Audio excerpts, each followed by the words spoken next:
Dear aspirant Manu academy में आप सभी लोगों का स्वागत है।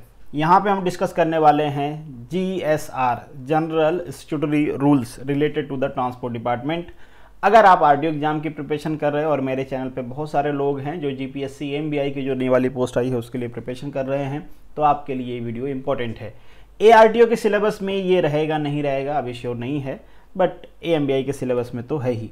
अगर आप दूसरे स्टेट के आरटीओ एग्जाम की प्रिपरेशन कर रहे हो और वहाँ पे भी ये सिलेबस है motor vehicle act and rule, तो ये वीडियो आपके लिए भी एज इट इज़ उतना ही इम्पोर्टेंट है।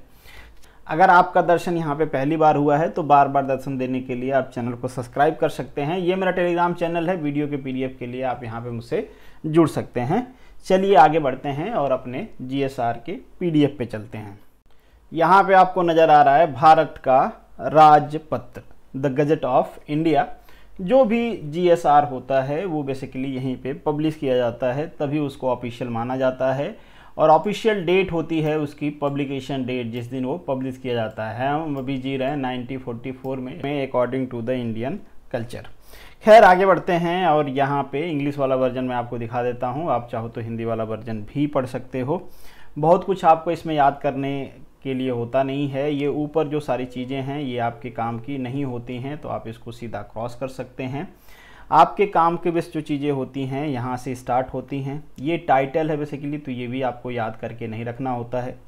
यहाँ पे मेंशन किया गया है जो इसका आपका रूल है। बेसिकली हम रूल में अमेंडमेंट पढ़ रहे हैं। किस में अमेंडमेंट किया गया है? ये CMBR में, सेंट्रल मोटर व्हीकल रूल 1989 का अमेंडमेंट है। ये किस रूल में अमेंडमेंट किया गया है? तो अमेंडमेंट किया गया है रूल नंबर 62 के सब रूल जो 1 है उसका जो क्लॉज B है उसमें। क्लॉज B बेसिकली बात करता है जो हमारे ट्रांसपोर्ट व्हीकल होती हैं उनके फिटनेस सर्टिफिकेट के रिन्यूअल के बारे में। इससे पहले वो वैलिडिटी थी बेसिकली 1 ईयर, या फिर जो गवर्नमेंट फिक्स करेगी वो, तो अभी ने गवर्नमेंट फिक्स कर दिया है। गवर्नमेंट ने वहाँ पे बेसिकली B के जगह पे इसको सब्स्टिट्यूट कर दिया है, जो आपको यहाँ पे नीचे नज़र आ रहा है। हालांकि पहले भी हमने इस चीज़ों को पढ़ा है और पहले से आपको पता है ये सारी चीज़ें, आपके एग्ज़ाम्स में भी आई थी। ये आपके राजस्थान के आरटीओ एग्जाम में भी इस रिलेटेड क्वेश्चन पूछा था, बिहार के आरटीओ में भी पूछा था और गुजरात के आरटीओ में भी पूछा था। तीनों एग्जाम में आरटीओ पूछा था कि जो ट्रांसपोर्ट व्हीकल होती हैं उनके फिटनेस सर्टिफिकेट की वैलिडिटी क्या होती है। तो अगर नई व्हीकल है तो 2 ईयर होगा। मैं उनके लिए बता रहा हूँ जो पहली बार एक्ट एंड रूल की वीडियो देख रहे हैं, उनको आइडिया नहीं होगा। और अगर आप पहले से फॉलो कर रहे हो मुझे, तब तो आपको सारी चीज़ें, आइडिया की कोई बात ही नहीं है, सारी चीज़ें आपको पता होंगी। 1 ईयर वैलिडिटी होती है अगर आपकी व्हीकल 8 साल से पुरानी हो जाए, मतलब कि आपकी व्हीकल अप टू 8 ईयर तक है, तो क्या होगा, इसकी वैलिडिटी होगी 2 ईयर रिन्यू कराने के बाद। मान लो हर 2 साल पे ये रिन्यू होता रहेगा 0 से लेके 8 ईयर तक, उसके बाद ये 1 ईयर के लिए रिन्यू होगा। एक चीज़ और यहाँ पे ऐड किया गया है कि रिन्यू कराने के लिए आपको जो ऑटोमेटेड टेस्टिंग स्टेशन हैं जो रजिस्टर्ड हैं according to the central motor vehicle rule 125 वहीं से करवाना होगा। हालांकि अभी ये सारे सेंटर्स बने नहीं हैं, इसीलिए यहाँ पे एक डेट दिया गया है कि कब से ये कंपलसरी होगा, कब से इसको इन्फोर्स किया जाएगा। तो हैवी व्हीकल के लिए ये ऑलरेडी इन्फोर्स कर दिया गया है। हैवी व्हीकल मतलब वो व्हीकल जिनका वेट, जिनका आप कह सकते हो ग्रॉस व्हीकल वेट 12000 से ज़्यादा होता है। और यहाँ पे आपको नज़र आ रहा है ये इन्फोर्स होगा अप्रैल 2023 से, मतलब अभी 1 साल बचा हुआ है, 1 साल बाद इसको इम्प्लीमेंट किया जाएगा। और वहीं पे जो मीडियम गुड्स व्हीकल हैं या फिर मीडियम पैसेंजर व्हीकल हैं या फिर LMB व्हीकल हैं, स्पेशली हम ट्रांसपोर्ट व्हीकल की बात कर रहे हैं, नॉन ट्रांसपोर्ट व्हीकल की बात नहीं कर रहे हैं। कई बार मैंने ट्रांसपोर्ट व्हीकल की परिभाषा बताया, एक बार फिर से सिंपल बता देते हैं। वो सारी व्हीकल जो रेंट पे यूज की जाती हैं उन्हें हम ट्रांसपोर्ट व्हीकल कहते हैं। अब रेंट के कई सारे फॉर्म हो सकते हैं, वो कॉन्ट्रैक्ट बेसिस पे हो, वो स्टेज कैरेज यूज हो रही हो, वो लगेज ढो रही हो, या किसी भी तरीके की, जिनके लिए जिनका, या एक और इसका होता है कि जिनका जो नंबर प्लेट होता है येलो कलर के बैकग्राउंड का होता है, तो आपको समझ लेना है कि वो ट्रांसपोर्ट व्हीकल है। ठीक है, तो जो LMB हैं या जो मीडियम व्हीकल हैं उन पे ये लगेगा आपका 1 जून 2024 से। तो अभी वेट करना है। वेट इसलिए करना है क्योंकि ये सारे स्टेशंस बनाने बाकी हैं। ये स्टेशंस बनाए जाएंगे, इनको रेगुलेट करने का पावर किसके पास होता है या इनको इंस्पेक्ट करने का पावर किसके पास होता है, वो होता है आपके पास, क्योंकि आप बनोगे मोटर व्हीकल इंस्पेक्टर, तो आपके पास ही पावर होता है। ऑलरेडी इस पे मैंने वीडियोस बनाए हुए हैं डिटेल में कि क्या क्या सीन होती है, वो चाहो तो वो भी आपको लास्ट में प्लेलिस्ट ऐड कर दूंगा, वहाँ पे मिल जाएगी। तो ये डिटेल्स हैं, ये आपको ध्यान रखना है। ये दोनों डेट भी आप याद रख सकते हो, क्योंकि ये अभी इम्प्लीमेंट हुआ नहीं है, तो मे भी इससे रिलेटेड भी क्वेश्चन आपसे पूछा जा सकता है कि कब ये इम्प्लीमेंट होने वाला है। और ये हमारा सेकेंड राजपत्र है, यहाँ पे भी अमेंडमेंट हुआ है। ये वीडियो थोड़ी सी पुरानी, मतलब ये वीडियो नहीं बेसिकली, ये आपका जो PDF है, आपको जो गजट नज़र आ रही है, ये थोड़ी सी पुरानी है, 16 मार्च का आया हुआ है ये। बट एक चीज़ और है, ये ड्राफ्ट है। ड्राफ्ट में क्या होता है, थोड़े बहुत चेंजेज होने की प्रोबेबिलिटी होती है, बट खैर डिस्कस कर लेते हैं, जब फाइनल कुछ चेंजेज होगा तो भी डिस्कस कर लेंगे। अंग्रेजी वाले पोर्शन पे आ जाते हैं, जहाँ पे भी जो नोटिफिकेशन ड्राफ्ट होता है वहाँ पे ड्राफ्ट लिखा रहता है, अदरवाइज नहीं लिखा रहेगा। जिन लोगों को लॉ की भाषा समझ में नहीं आती है वो ड्राफ्ट समझ लें कि ड्राफ्ट कोई फाइनल डॉक्यूमेंट नहीं होता है, अभी वो नोटिफाइड नहीं होता है। जब फाइनली वो ड्राफ्ट से फाइनलाइज होगा तो वो इन्फोर्स होता है। तो ये आपको समझना है, मतलब इसको एज ए रेफरेंस डॉक्यूमेंट आप कहीं पे यूज़ नहीं कर पाओगे। अगर ड्राफ्ट के हिसाब से आप अपने एग्जाम में आंसर कर देते हो तो आप उसको क्लेम नहीं कर सकते, अगर कोई गलत कर देता है उसको तो, ठीक है। तो हमको उसी आंसर को फाइनल मानना है जो फाइनल हो। जैसे इससे पहले वाला जो हमने डिस्कस किया वो फाइनल था, वो ड्राफ्ट नहीं था। ड्राफ्ट बेसिकली रिलीज किया जाता है कि जो स्टैक होल्डर हैं, जो बेसिकली उस पर्टिकुलर अमेंडमेंट से जिनके ऊपर इफेक्ट पड़ रहा है, अगर वो अपनी राय रखना चाहते हैं तो रख सकते हैं। उसके बाद मैक्सिमम टाइम 99% आप कह सकते हो कि सेम चीज़ फाइनल में भी रहती है, कोई चेंजेस होते नहीं हैं जनरली। खैर ये किससे रिलेटेड है, ये जो रिलेटेड है that is inter country non transport vehicle rule 2022। क्या कहेंगे इसको हम, इसका नाम रखा गया है, this rule is called the inter country non transport. इससे पहले हम पढ़ रहे थे ट्रांसपोर्ट व्हीकल, तो जो व्हीकल ट्रांसपोर्ट नहीं होती है उसे हम नॉन ट्रांसपोर्ट कहते हैं, या फिर आपके वाइट बैकग्राउंड वाली जो व्हीकल होती है, वाइट बैकग्राउंड प्लेट वाली, जिसका रजिस्ट्रेशन नंबर वाइट बैकग्राउंड के प्लेट पे लिखा रहता है, उसे हम नॉन ट्रांसपोर्ट व्हीकल कहते हैं। नॉन ट्रांसपोर्ट व्हीकल में आप अपने फैमिली के अलावा किसी दूसरे को भाड़ा लेके नहीं चला सकते। तो कई बार आप लोगों ने ऐसा देखा होगा ना कि जब कहीं जा रहे होते हैं घूमने उमने, या कोई ऐसा करता है कि उसकी पर्सनल व्हीकल है, भाड़ा पे चला रहा होता है और चेक इन होती है, तो वो आपसे कहता है कि भाई पुलिस वाले पूछे तो कह देना कि मैं इनका रिलेटिव हूँ, इनके गांव से, उनके घर से हूँ, ठीक है। वो इसलिए ताकि कोई ऐसा काम ना कर पाए, ट्रांसपोर्ट वाला काम, या फिर आप बिजनेस ना कर पाए पर्सनल व्हीकल के रजिस्ट्रेशन पे, क्योंकि उससे गवर्नमेंट का रेवेन्यू का लॉस होगा। क्योंकि जब आप ट्रांसपोर्ट में जाते हो तो आपको एक परमिट लेनी पड़ती है, जिसके लिए आपको सरकार को पे करना होता है। खैर ये सारी बातें रही बैकग्राउंड वाली। यहाँ पे कुछ डिफिनेशन दिए गए हैं कि अगर एक्ट कहीं पे लिखा गया रहेगा तो मोटर व्हीकल एक्ट की बात करेंगे, लाइसेंस, ड्राइविंग लाइसेंस की डिफिनेशन दिए गए, मतलब आपके पास परमिशन है व्हीकल चलाने की, इंश्योरेंस पॉलिसी, मतलब जो व्हीकल चला रहे हो एटलीस्ट थर्ड पार्टी इंश्योरेंस तो होना ही चाहिए। इंटरनेशनल ड्राइविंग परमिट का मतलब होता है कि एक आपको आपके सरकार के द्वारा, इंटरनेशनल मतलब कोई दूसरी सरकार नहीं देती है, हम ही अगर विदेश जा रहे हैं और हम चाह रहे हैं कि वहाँ पे व्हीकल ड्राइव कर पाएँ, तो हमारी सरकार, अगर हमारे पास लोकल डोमेस्टिक ड्राइविंग लाइसेंस है तो उसके बाद हम इंटरनेशनल ड्राइविंग लाइसेंस के लिए अप्लीकेबल हो जाते हैं, अप्लाई कर सकते हैं और सरकार हमको इंटरनेशनल ड्राइविंग लाइसेंस दे सकती है। किन किन कंट्री में वैलिड होता है, उन सारे कंट्री में वैलिड है जो basically country international convention of road traffic 1949 को रेक्टिफाई किए हैं। जो भी इंटरनेशनल लॉ बनते हैं ना, जरूरी नहीं कि वो हर जगह अप्लाई ही होते हैं, कंट्रीज को फिर वो अपने पार्लियामेंट में रेक्टिफाई कराना पड़ता है कि ये इंटरनेशनल लॉ है, हम चाहते हैं कि हम इसके सिग्नेटरीज बने। तो वो सारी कंट्री जो इसके सिग्नेटरीज होती हैं वहाँ पे आपका इंटरनेशनल ड्राइविंग परमिट वैलिड होगा। तो क्या इंडिया इसका सिग्नेटरीज है? हाँ बिल्कुल सिग्नेटरीज है। तो जब इंडिया इसका सिग्नेटरीज है तो मान लो दूसरे किसी कंट्री से भी लोग व्हीकल यहाँ पे इंडिया में आके चला सकते हैं। अगर कोई लैंड से कनेक्टेड है कंट्री तो वहाँ पे व्हीकल से जा भी सकते हैं। तो उससे रिलेटेड ये रूल्स है। बेसिकली क्या है, नॉन ट्रांसपोर्ट व्हीकल की डिफिनेशंस भी दिया गया है यहाँ पे। मैंने ऑलरेडी आपको बता दिया है कि क्या होती हैं नॉन ट्रांसपोर्ट व्हीकल। बेसिकली यहाँ पे जो भी आपको नज़र आ रहा है ये सारी ट्रांसपोर्ट व्हीकल हैं, इनको छोड़ दिया जाए तो बचेंगी non transport vehicle. PUC, pollution under controlled, ये सब डिफिनेशन दिया गया है क्योंकि इनका यूज आगे होगा।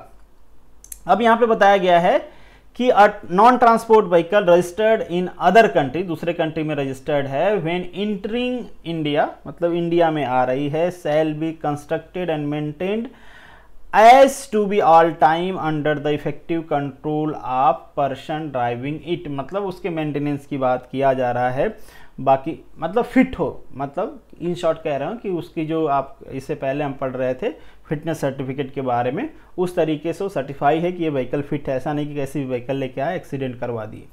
डॉक्यूमेंट्स क्या क्या चाहिए कि अगर आप कोई व्हीकल ड्राइव कर रहे हो तो आपके पास एक डेफिनेटली वैलिड रजिस्ट्रेशन सर्टिफिकेट तो होना ही चाहिए, गाड़ी आपकी रजिस्टर्ड तो होनी ही चाहिए, बिना रजिस्टर्ड गाड़ी को आप तो इंडिया के होके भी इंडिया में नहीं चला सकते, तो दूसरे को कहाँ से चलाने देंगे। अब वैलिड ड्राइविंग लाइसेंस आपके पास होना चाहिए, इंटरनेशनल ड्राइविंग परमिट भी होना चाहिए, मतलब एक तो आपके देश का डोमेस्टिक लाइसेंस होगा और उसके बाद जब आप इंडिया में व्हीकल लेके आओगे तो अपने देश से आपको एक इंटरनेशनल ड्राइविंग परमिट भी लेके आना होगा। अब यहाँ पे और लिखा हुआ है, उसका रीजन ये है कि कुछ कंट्री के साथ हमारा बायलैटरल वो होता है, अंडरस्टैंडिंग होती है, जैसे नेपाल है, बहुत आप कह सकते हो अलग कंट्री है बट हमारा आपस में कनेक्शन है, तो हमारे देश के लोग अपने ड्राइविंग लाइसेंस पे बिना इंटरनेशनल ड्राइविंग परमिट के उधर जा सकते हैं, उधर के लोग इधर आ सकते हैं, तो इस टाइप की चीज़ें होती हैं। तो बायलैटरल जो रिलेशन होता है या तो उसके बेसिस पे आप डॉक्यूमेंट को फुलफिल करो या फिर इंटरनेशनल एग्रीमेंट जो है उसके बेसिस पे फुलफिल करो, दोनों में से कोई तो होना चाहिए।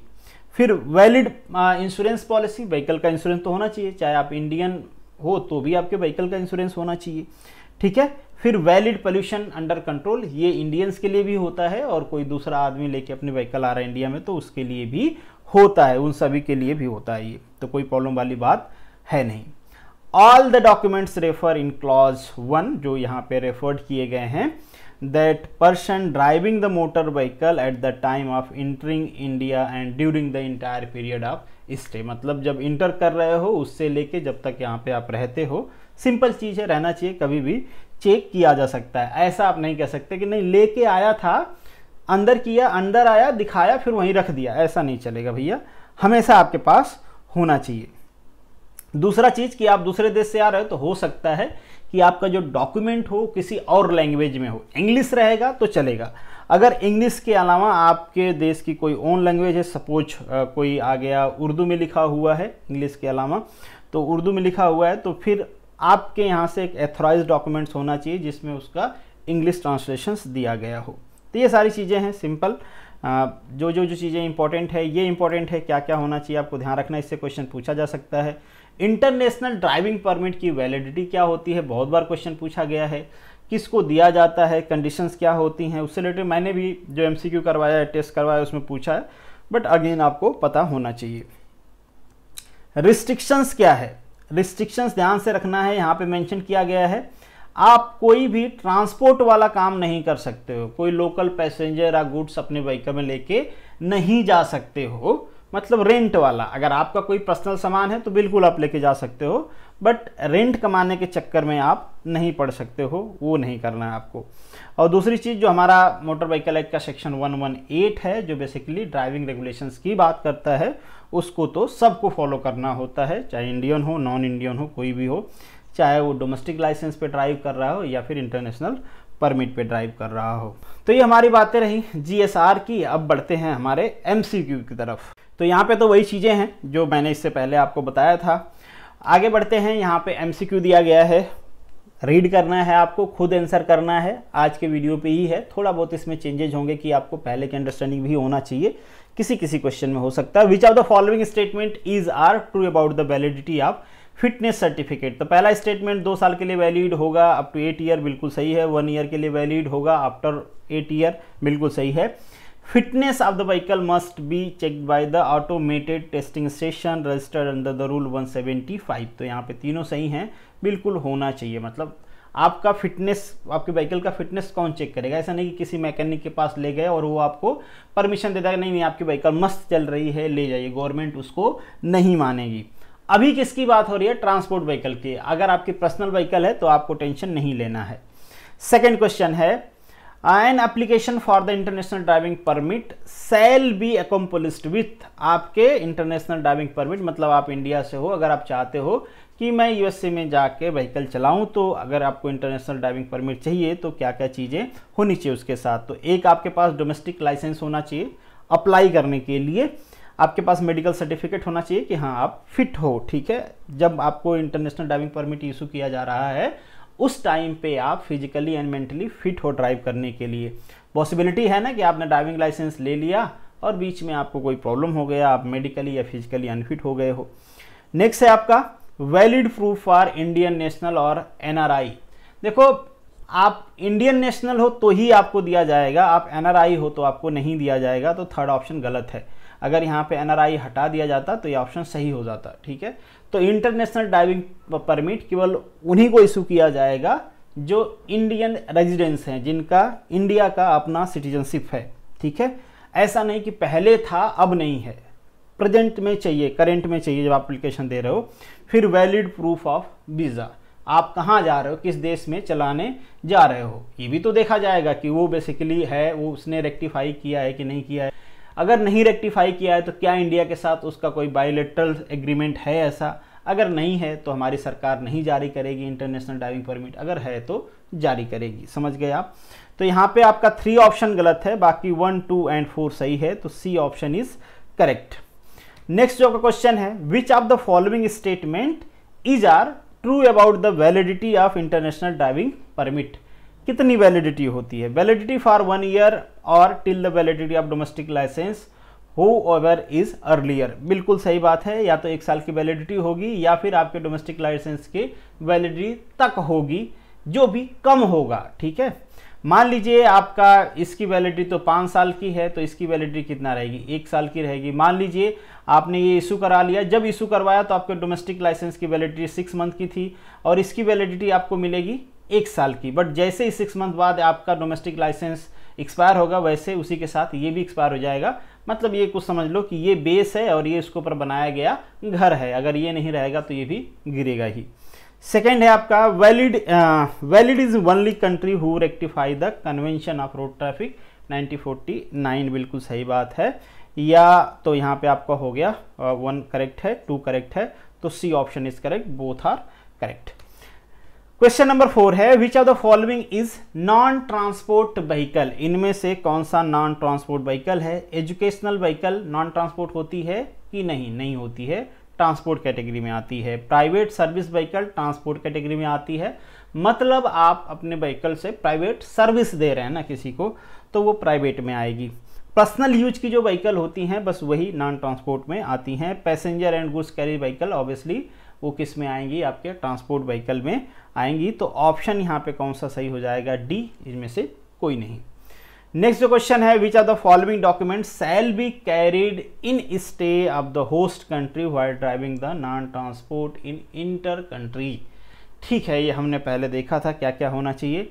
ये आपके पास होना चाहिए, वैलिड इंश्योरेंस होना चाहिए, पोल्यूशन अंडर कंट्रोल, और मतलब डी ऑप्शन इज करेक्ट। और यहाँ पे आपकी परफॉर्मेंस स्केल है, यहाँ पे आपको आंसर नजर आ रहा होगा। और this is the end of this video. चलिए मिलेंगे नेक्स्ट वीडियो में, तब तक के लिए all the best, good luck.